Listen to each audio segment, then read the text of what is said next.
says me to. Good evening. Good evening, friends. Today is 19th of October 2023, and this is my lawn where this particular Neoscona, it's an orb weaving spider, the spotted orb weaving spider, which makes its web every day. Every evening it establishes a web here in this very spot, and by morning it's gone. So today I was of the plan of making a video of this, and the idea was to capture the entire web itself, because it's very impressive. And finally I have made my own arrangements. So since it is dark here, I'd just like to show you a bit. This is the lawn, and here there is one hibiscus bush and another hibiscus bush, and between these two bushes it establishes its nest, its web every evening. So I've got some arrangements. Idea is to capture the web, photograph the web, and I don't intend to disturb the animal itself. So I've got a few arrangements here just to establish more of it. Perhaps I'll be able to capture it this way. Okay, now let's close into this. So this is a spotted orb weaver. Need to focus it a bit. No, I need more light. Flash.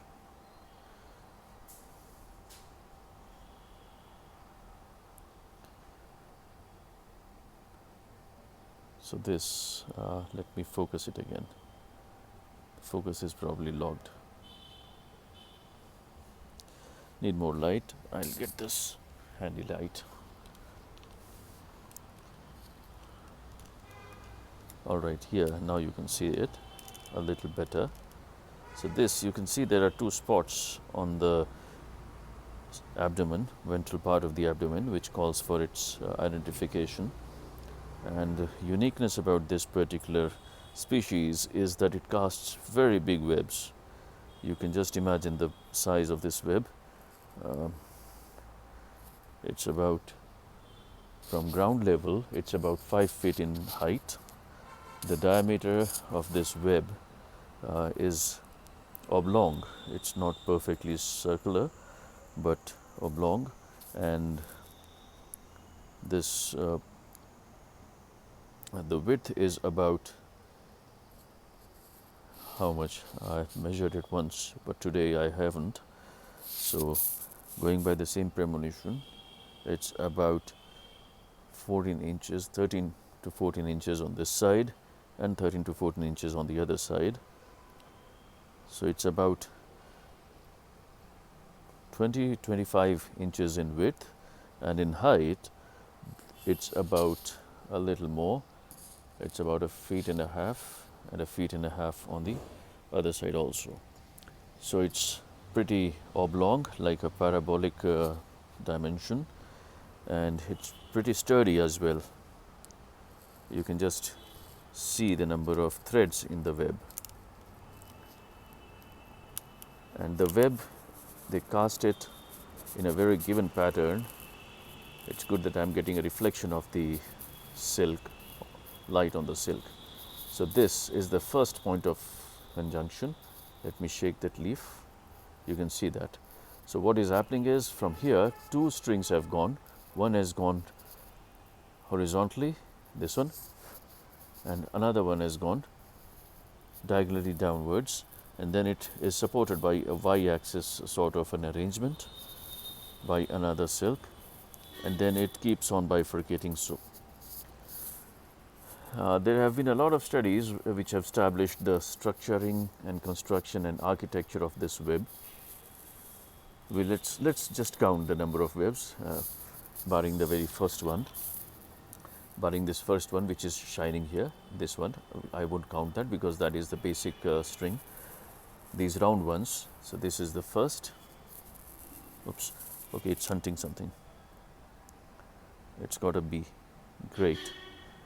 So it's got a bee, and now it will wrap it up.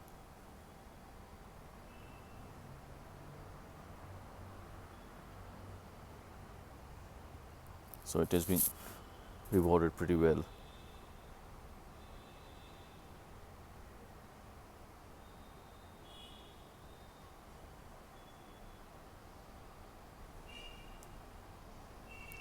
We can talk more later, but let's first witness its packing skills.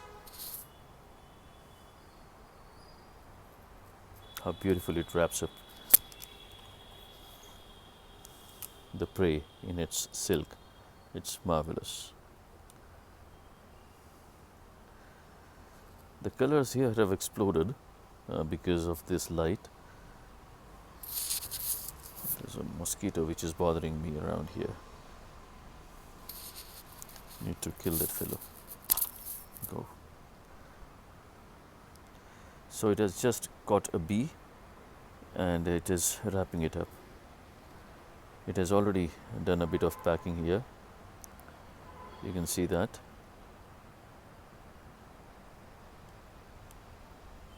It has already done a bit of packing and is now busy consuming it without any delay.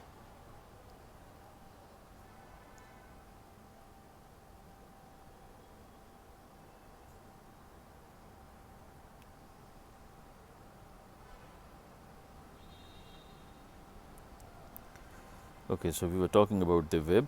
Let's just get a quick so while it feeds and feasts itself on this reward, this bee that it has captured right now, we'll go and count the number of strings in the web. So starting from the center where this particular individual is lodged with its prey, let's count them. 1, 2, I'm counting on, holy shit. Why is it shaking so much? Oh, there was a mosquito down there. So I'll be counting from which one? We'll count on this line, right? We'll count on this line. There may be a little aberration because there would be bifurcations at times. So we'll just go whichever way it comes up. So I start from the bottom one first. 2, 3, 4, 5, 6, 7, 8, 9, 10, 11, 12, 13, 14, 15, 16, 17, 18, 19, 20, 21, 22, 23, 24, 25, 26, 27, 28, 29, 30, 31, 32, 33, 34, 35, 36, 37, 38, 39, 40, 41, 42, 43, 44, 45, 45 threads today. Day before yesterday they were about 58. So they change, they differ strand to strand. In different strands you may find a little bit numbers less or more. We'll come over to the other side of this creature.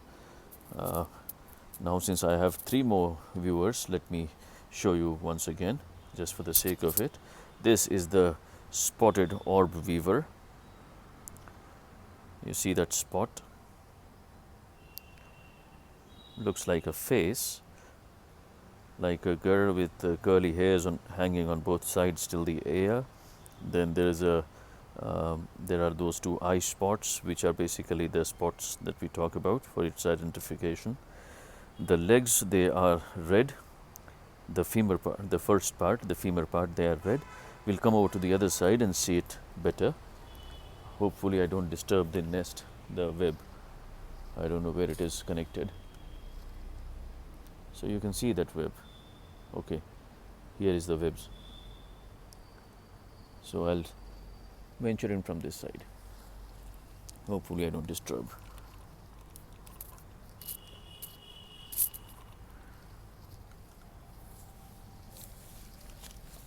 It's very difficult at times, these explorations. Okay, I have successfully come out on the other side of the web. and I'll let it has alerted. It is alerted. It is alerted. When it gets alerted, it simply wraps its legs close to the body, like so, and becomes a pear shape. But still, our objective is to get a view of this creature on the dorsal side. So this is how it has closed itself and is now opening again. It's got a bee to eat, which had just got trapped in this big mesh, this web, big web, isn't it? You can get a idea this way.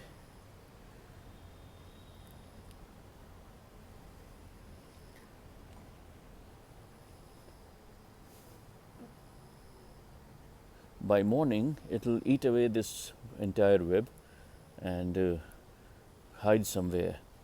And then tomorrow evening, it'll come back and rebuild this entire nest, this entire web. Why am I repeatedly calling it the nest?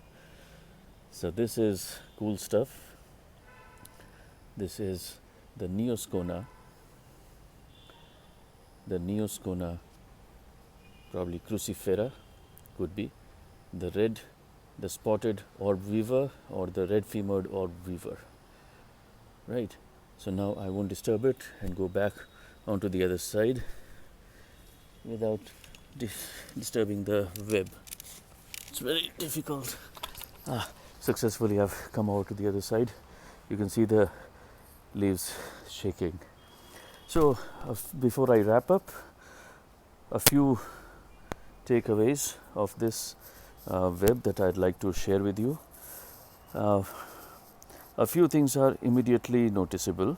Number one, the web is extremely big and very effective and is designed with a special pattern to allow a given size of prey to get trapped. Smaller ones, which consume a lot of energy in eating and capturing and subduing, they are not required, so they are left. The spaces are so that they can pass through, and the shorter spaces are close by, which give the web a little bit of extra strength. At the same time, smaller insects will be falling close by. They become easy to capture. Second, these spiders have certain memory. At least they remember the space which is suitable for their web construction, and they have this habit of repeatedly forming a web at the same space. Third, given sorry, that light was off. Third, given they remember their spaces, that is, they have their memory, and they prefer casting their web in a given area every day, repeatedly, gives me another understanding that these individuals, they have their own territory, sort of an area that they call their own territory, because you don't find other webs or other spiders nearby. So they have not merely memory, but they also have their territory, and they must be the dominant ones in this area. These are the ones who, all right, I need to go a little closer to zoom in. It still has that little bug which it is eating. Let me close in. It's busy eating that. But when I get closer, I lose focus. Okay, another idea. I'll first zoom out.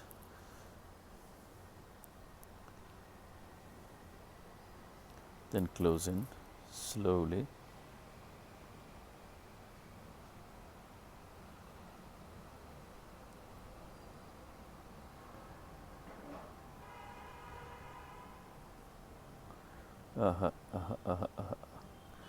Once more. Let me put the light a little downside.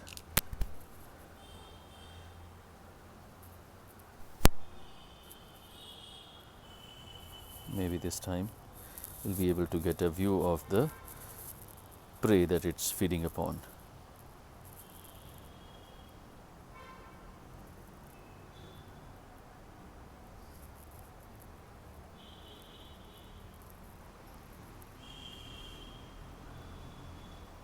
So this is a spotted orb weaving spider,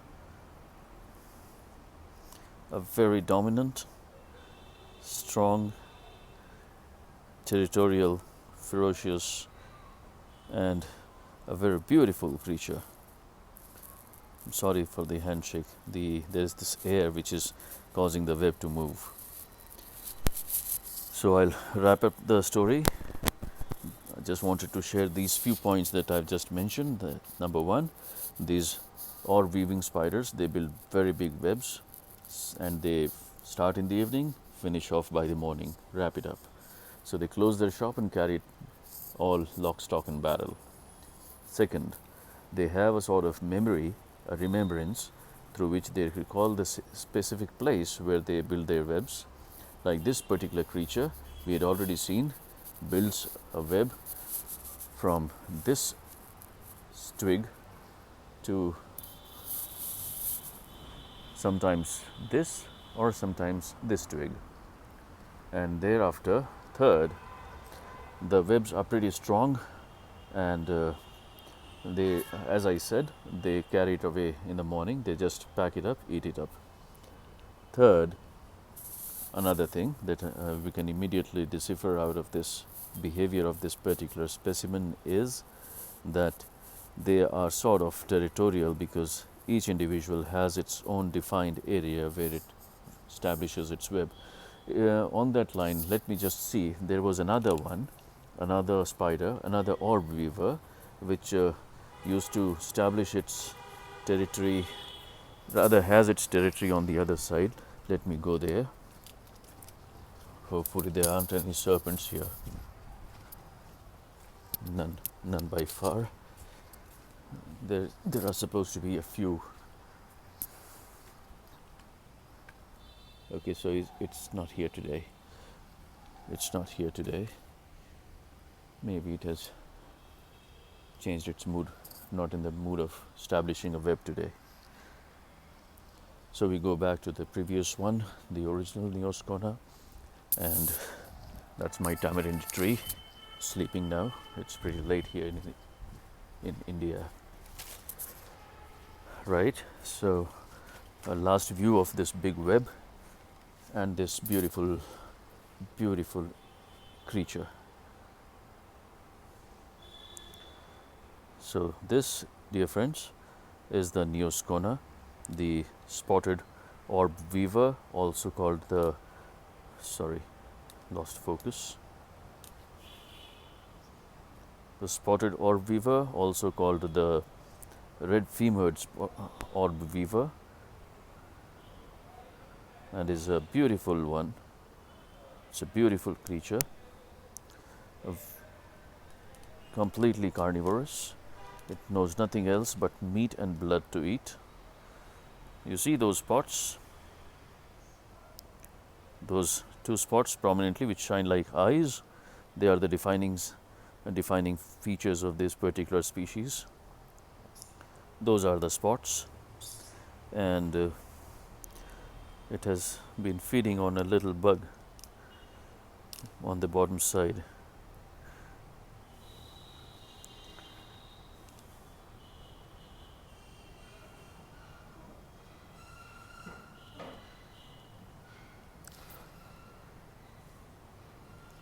So we'll just close by.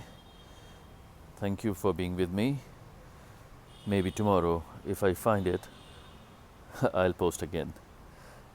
All right. Thank you. Goodbye.